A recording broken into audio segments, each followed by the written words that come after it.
What is the best block blast strategy?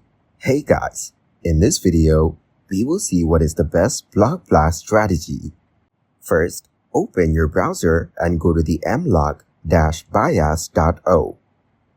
Then, start the game and click the OK Play Now button on the home page to load the block blast game. Drag and drop blocks onto the grid to fill rows or columns, clear lines.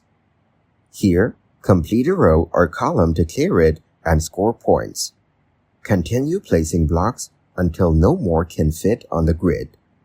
Now aim for high scores and strategize your moves to maximize your score. After that, replay. Click Restart to play again and improve your score. Always look at the available blocks and think a few moves ahead. You can aim to clear more than one line at a time to maximize your score. Next, try not to leave isolated gaps as they can make it difficult to place future blocks. Take advantage of any in-game power-ups or bonuses that can help clear the board. Thank you guys so much for watching. I hope you got some value. See you in the next one.